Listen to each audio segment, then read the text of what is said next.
Hello friends, welcome to परीक्षा institute. It's me पुरुषोत्तम कुमार। दोस्तों, आज मैं आपके लिए लेकर आ गया हूं कुछ इम्पोर्टेंट सेंट्रल आइडिया जो आपके लिए एग्ज़ाम के लिए बहुत ही इंपॉर्टेंट होने वाली हैं। तो यहाँ पर important central idea with Hindi में आपको एक्सप्लेन करने वाला हूँ। तो यहाँ पर आपको दिया गया है माई मदर एट 66। ये आपकी सबसे इम्पोर्टेंट सेंट्रल आइडिया है, तो इसको आपको कर लेना है, ठीक है, प्रिपरेशन कर लेनी है इसकी। और मैंने इसको अनसॉल्व में भी करवा दिया है। तो यहाँ पर आपको मैं इसको रीड तो नहीं कर पाऊँगा क्योंकि टाइम की डिफिशेंसी है मेरे पास में आज। तो आपको मैं यहाँ पर मतलब संदर्भित कर दे रहा हूँ कि इस चीज़ को आपको लर्न कर लेनी है, ठीक है। जैसे कि दिया गया है, the central idea of the poem my mother eight 66 composed by Kamala Das is that this poem shows the fear of losing her mother of the poetess. Her mother is in the last phase of her life, so the poetess feels that she will pass away soon. Poetess gets scared of this, that she will pass away soon. Poetess gets scared of this thought. To come out of this negative thought, she looked outside of car. The world outside was full of life and activity. The young trees seemed running fast. Children looked very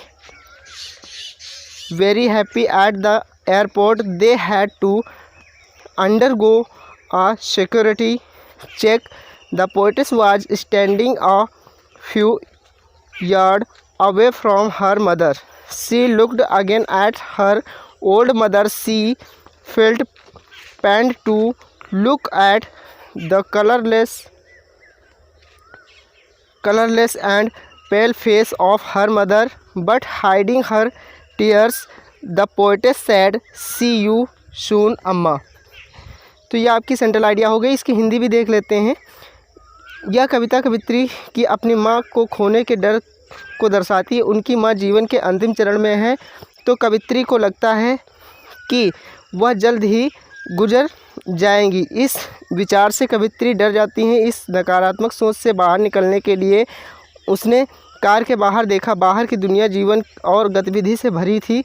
युवा पेड़ तेज़ी से दौड़ते दिख रहे थे। बच्चे बहुत खुश नज़र आ रहे थे। एयरपोर्ट पर उन्हें सुरक्षा जांच से गुजरना पड़ा। कवित्री अपनी माँ से कुछ गज की दूरी पर खड़ी थी। उसने फिर अपनी बूढ़ी माँ की ओर देखा। उसे अपनी माँ के रंगहीन और पीले चेहरे को देखकर बहुत दुख हुआ, लेकिन अपने आंसुओं को छुपाते हुए कवित्री ने कहा, जल्द ही मिलते हैं अम्मा।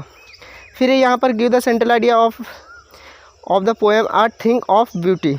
तो थिंग ऑफ ब्यूटी की सेंट्रल आइडिया है, तो ये कंपोज की गई है जॉन कीट्स के द्वारा। और चलिए देखते हैं इसको भी। The poem a things of beauty gives us a message that thing of beauty is a joy forever, it never end. A thing of beauty gives us encouragement to go forward and work hard. और earth is full of innumerable beauty thing.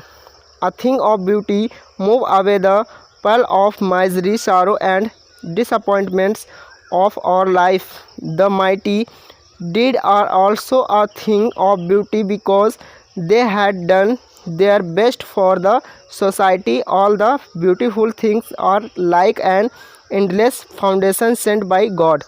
तो ये आपका है यहाँ पर हिंदी अनुवाद इसका। A thing of beauty कविता हमें संदेश देती है कि सुंदरता की चीज़ हमेशा के लिए खुशी होती है, यह कभी समाप्त नहीं होता। सुंदरता की एक चीज़ हमें आगे बढ़ने और कड़ी मेहनत करने के लिए प्रोत्साहित करती है। हमारी धरती अनगिनत खूबसूरत चीज़ों से भरी पड़ी है। सुंदरता की एक चीज़ हमारे जीवन के दुखों और निराशाओं को दूर कर देती है। शक्तिशाली मृत भी सुंदरता की चीज़ है। क्योंकि उन्होंने समाज के लिए अपना सर्वश्रेष्ठ प्रदर्शन किया था। सभी सुंदर चीज़ें ईश्वर द्वारा भेजे गए एक अंतहीन फव्वारे की तरह हैं। फिर है सेंट्रल आइडिया कीपिंग क्वाइट। तो इसका भी देख लेते हैं। ये कंपोज की गई है सेंट्रल आइडिया पैब्लो नेरूदा के द्वारा। और इसमें देखते हैं क्या दिया गया है। In this poem the poet suggest that he will count to 12 and everybody will keep still. He suggests that on the earth at our dwelling place we should be silent and motionless for a few moments. He asks all the human beings to stop all worldly activities for some time and spend a few moments in quiet introspection.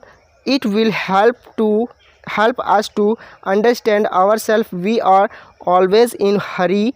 He says that stillness and silence will help man in creating a feeling of mutual understanding among human beings. That's why the poet Pablo Neruda has discussed the need of maintaining peace and silence in the poem Keeping Quiet.